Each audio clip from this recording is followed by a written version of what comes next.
இந்த தீய சக்தியை பற்றி, அவங்க நிர்வாகத்தை பற்றி ஒரு வெள்ளை அறிக்கை ஒன்று வெளியிட்டோம்ல, அது ஷார்ட் அண்ட் ஸ்வீட்டாக சொல்லணுன்னா, ஒரு ஓட்ட பாத்திரத்துக்குள்ளே தண்ணி ஊற்றிக்கிட்டே இருந்திருக்கிறாங்க. பாத்திரம் எம்டியாகவே இருந்திருக்கு, ஆனால் ஊற்றின தண்ணி தான் எங்கே போச்சுன்னு தெரியல. கடவுளுக்கு தான் வெளிச்சம். அது மாதிரி இப்போ நம்ம சொன்னதெல்லாம் சும்மா ஒரு சாம்பிள் தான். இன்னும் வரப்போகிற நாட்களில் உங்கள் அரசனுடைய அந்த விஸ்வரூபத்தை நீங்கள் பார்ப்பீங்க. அடுத்து வாயத் தொடங்க சிஎம். அடாடா, உங்கள் சிஎம் நெஞ்சிலேயே குத்திட்டு வந்தீங்க பாருங்க, அதெல்லாம் வேற லெவல். பேசுங்க பேசுங்கன்றீங்க, பேசுனா எந்திரிச்சு ஓடிடுறீங்க. இனிமே பேச ஆரம்பிக்கிறதுக்கு முன்னாடி என்ன பண்ணணும் அப்படின்னா, ஒரு நண்பர் ஒருத்தர் சொன்னார், மாண்புமிகு பேரவைத் தலைவர் அவர்களே எல்லா டோரையும் இழுத்து லாக் பண்ணுங்க அப்படின்னு சொல்லிட்டு தான் பேச ஆரம்பிக்கணும் போல் இருக்கு. ஏன்னா பேசிருக்கும் போதே எந்திரிச்சு ஓடிடுறாங்க. 5 நிமிஷம் பேசினதுக்கே குளத்தூர்ல கொத்து பரோட்டா போட்டாங்க. இதுக்கு மேல பேசினா மொத்தமா முடிஞ்சிடும், பார்த்துக்கங்க. நாம அரசியல் பேசினா விஜயெல்லாம் அரசியல் பேசலாமா அப்படிங்கிறது. சரிப்பா, நமக்கு எதுக்கு வம்பு, நம்ம பாட்டுக்கு நம்ம வேலையை பார்ப்போம், எதுக்கு அவங்கள பற்றி பேசிக்கிட்டு அப்படின்னு இருந்தா விஜய்க்கு அரசியலே பேச தெரில அப்படிங்கிறது. இப்படியே மாறி மாறி மேகதாது அணையை பற்றி என்ன தெரியும், விஜய் அதை பற்றி பேசலை. இப்படி நம்ம அரசியலுக்கு வந்ததுலேருந்தே ஒரு கூட்டம் குறை மேலே குறையா சொல்லிக்கிட்டு, பாட்டுக்கு பாட்டு கச்சேரி எங்களுக்கும் பண்ண தெரியும், பண்ணலாமா? இந்த மேகதாது அணை சம்பந்தமான அந்த வழக்கில் தமிழ்நாட்டோட பெட்டிஷனை சுப்ரீம் கோர்ட் எப்போ ரிஜெக்ட் பண்ணுச்சு? அப்போ யார் ஆட்சியில் இருந்தா? ஏன் ஒழுங்கா வாதாடல? நீங்க ஒழுங்கா வாதாடி இருந்தீங்கன்னா அதை ரிஜெக்ட் பண்ணியிருக்க மாட்டாங்கல்ல. ஏன் ஸ்டாலின் சார் வேணும்னே விட்டுட்டாரா? ஏன் இப்படிலாம் கேள்வி கேட்கலாமா? இப்படிலாம் கேள்வி கேட்டாதான் மேகதாது அணையை பற்றி பேசுனதா அர்த்தமா? ஏன் அந்த ஸ்டேட்டு சிஎம் பேசுறாரு, நீங்க ஏன் பேசல? அப்படின்னா நம்ம ஸ்டேட்டோட உரிமையை எங்கே நிலைநிறுத்தணுமோ அதுக்காக வேலை பார்க்கறது மட்டும்தான் முக்கியம். சும்மா சவால் விட்டுக்கிட்டு சீண்டி பார், நான் யார் தெரியுமா, தொட்டு பார், இப்படிலாம் பேசிக்கிட்டு இருந்தா வேலைக்கு ஆகாது. சும்மா பேசி பேசி பிரச்சனையை வளர்த்துக்கிட்டு யார் மேலே அது பழியை தூக்கி போட்டுட்டு அப்புறம் மக்களை அம்போன்னு தெருவில் விட்டுட்டு இப்படிதான் ஒரு அரசியல் பண்ணணும்னா அந்த அரசியல் நமக்கு தேவையும் இல்லை, அதை நம்ம செய்யவும் போறதில்லை. Talk less work more mode தான், அதுதான் நம்ம பாலிசியே. அதனால தான் சட்டசபையில் அந்த அரசினர் தீர்மானம்னு சொல்லி ஒன்று கொண்டு வந்தோம். அது எப்படி டு டேக் இட் ஃபார்வர்ட், எப்படி கொண்டு போகணுமோ அதை சரியாக செய்வோம். சென்ட்ரல் கவர்மெண்ட்லேருந்து அந்த டீலிமிட்டேஷனை திரும்ப கொண்டு வர போகிறதா ஒரு பேச்சு ஒன்று அடிப்படுது. யார் என்ன டீலிமிட்டேஷன் கொண்டு வந்தாலும் தமிழ்நாடு அது ஒத்துக்காது. நமக்கான இடத்தை யாரும் பறிக்கவும் முடியாது, அது பறிக்கவும் விட மாட்டோம். இப்படி நாம் இருக்கும்போது இந்த தீய சக்தி திமுக எங்கே போய் நிற்குது, யார் கதவை தட்டிக்கிட்டு நிற்குது, அது உங்களுக்கே நல்லா தெரியும். மக்களே, இந்த தீய சக்தியும் தீந்து போன சக்தியும் வேறலாம் இல்லை, கூட்டு களவாணிங்க. சொல்ல முடியுமா அவங்களால?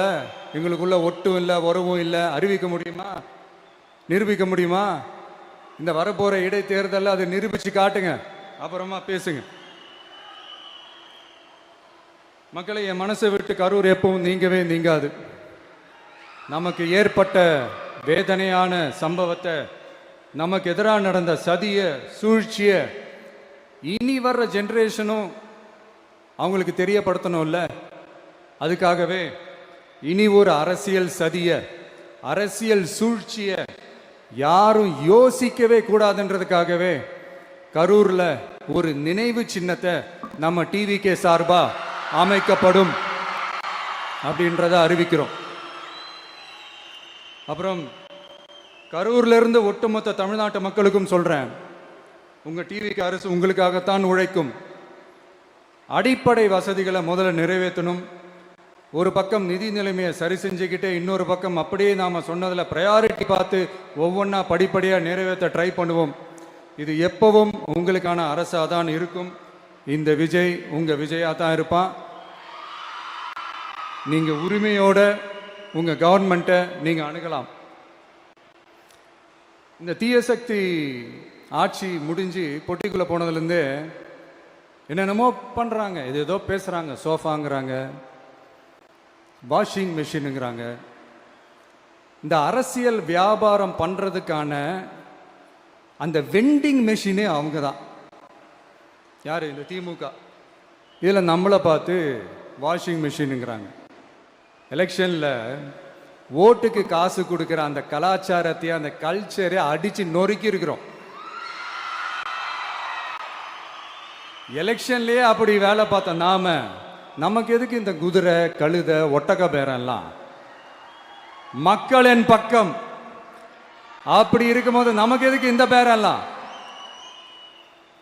இந்த திருட்டு திமுக ஆட்சியை வச்சுக்கிட்டு ஊரடிச்சு ஒலையில போட்டு இந்த கொள்ளையை அடிச்சதுனால தான் உங்க கரூர் கம்பெனி ஓனர் ஒருத்தர்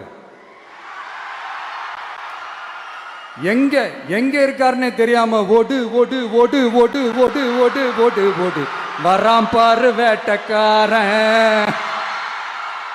ஓடினே இருக்கிறாரு. இன்னொருத்தர் ஃபாரின்ல போய் ஒளிஞ்சுக்கிட்டார். ஃபாரின் ஸ்டாலின் சார் நினைச்சிட போறீங்க, அவர் இல்லை. எனக்கு எப்பவுமே ஸ்டாலின் சார் மேல ஒரு தனி பாசம் ஒன்று உண்டு. அவர் கிடையாது, இவர் வேற. சிங்கப்பூருக்கு செக்கப்புக்கு போனார்ல அவரு. இன்னும் தோண்ட தோண்ட எத்தனை பேர் மாட்ட போறாங்களோ தெரியல. உங்ககிட்ட யாராவது லஞ்சம் ஏதாவது கேட்டாங்கன்னா கொடுக்க முடியாது சொல்லுங்க, நான் இருக்கேன் உங்களோட. அப்படியே யாராவது ஃபோர்ஸ் பண்ணாங்கன்னா இது எங்க மகன், எங்க புள்ள, எங்க அண்ணன், எங்க தம்பி, எங்க விஜய், எங்க விஜயோட ஆட்சின்னு ஸ்ட்ராங்கா சொல்லுங்க. மக்களே, நீங்க கூட இருக்கும் போது லஞ்ச ஊழல் மட்டும் இல்ல, அதிகாரத்தை வச்சு ஆட்டம் போடுற யாரா இருந்தாலும் அடங்கிடுவாங்க. இந்த கடமை கண்ணியம் கட்டுப்பாடுன்ட்டு ஒரு காலத்துல கொள்கையோடு இருந்த கட்சியெல்லாம் இன்னைக்கு எப்படி இருக்கான்னு உங்களுக்கே தெரியும். அதாவது இந்த டிவிகே கட்சியோட தலைவரை எதிர்க்கிறதுல ஒரு நியாயம் இருக்கு. ஏன்னா உங்க பொழப்புல மண்ணள்ளி போட்டான்.